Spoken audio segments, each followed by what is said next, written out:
problem is we're all corrupted by the system that we came up in. And I mean, at this point, it's understandably very difficult for people to, even with the best of intentions, imagine particular aspects of the problem and particular aspects of the solution or possible solutions.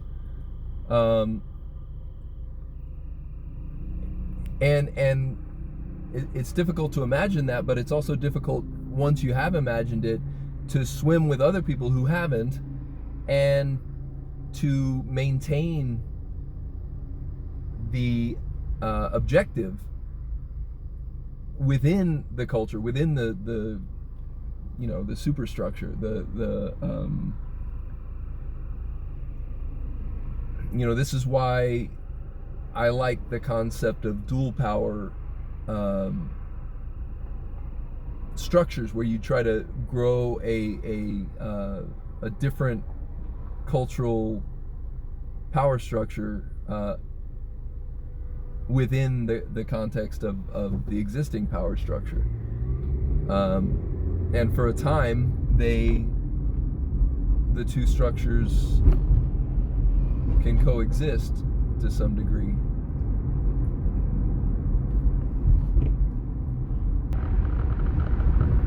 So when I talk about psychopaths and sociopaths and malignant narcissists, I'm talking about a spectrum disorder. You know, I'm not privy to the latest research, but all the stuff that I've read, which is pretty extensive, and seen, and also my own anecdotal experience with what,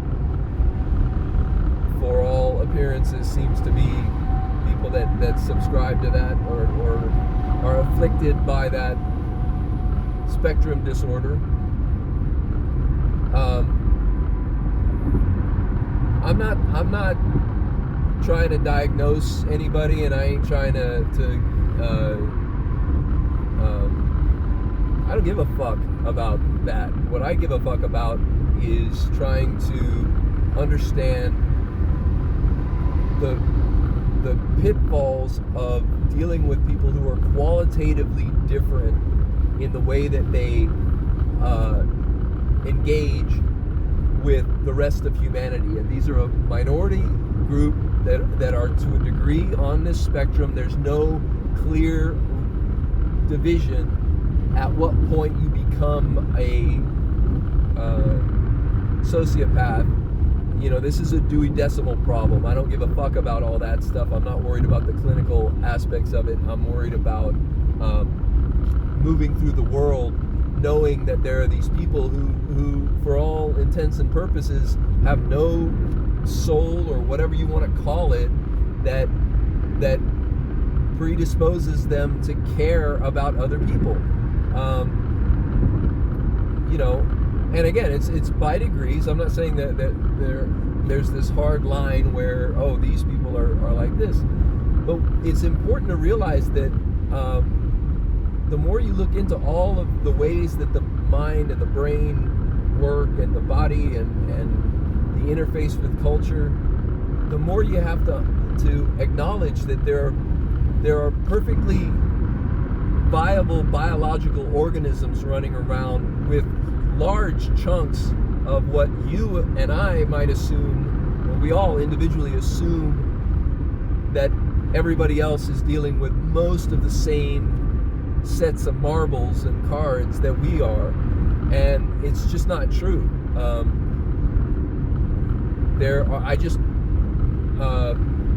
Scratch that.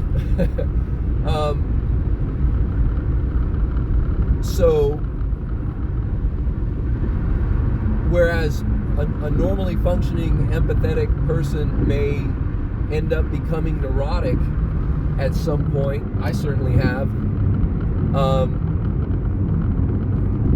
but while that can happen, there are these other people who look like everybody else, sound like everybody else, but there's that part that could become like that is missing. It's just not there.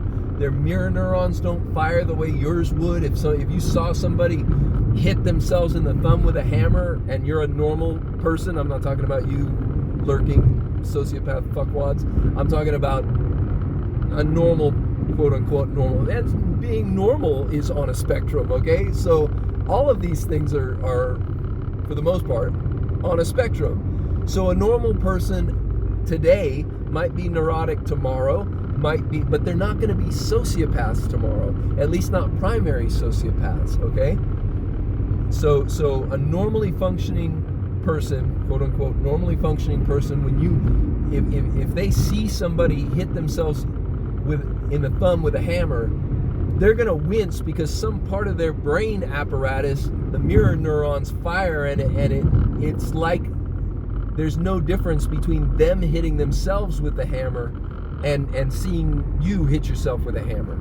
So that's an aspect of compassion on some level. That's an aspect of empathy, sympathy, this whole memeplex that has to do with coming to the conclusion that we're sort of all in this together to some degree. Not to an absolute degree, but to some degree. And when large chunks of that apparatus are just fundamentally missing or are in a default switched off position, it begs the question, can these people feel the way that most literature and most experience of being human seems to indicate people should feel about each other, okay? In a community, and a community can be a family, it can be a couple, it can be, whatever. But that whole memeplex of missing chunks of the apparatus that we assume these other people have is what needs to be unpacked in real time, and it doesn't need a diagnosis. You don't have to you don't have to run around going, oh, this person's a sociopath, that person's a psychopath, that person's a narcissist. And it doesn't even matter, for the most part, for me at this point, it doesn't matter much at all. If I think that somebody's not capable of having a conscience, not capable of having empathy, I'm not interested. I'm sorry. I'm not sorry. Go away, okay? There are lots of other places that like people like that, and I'm not interested. So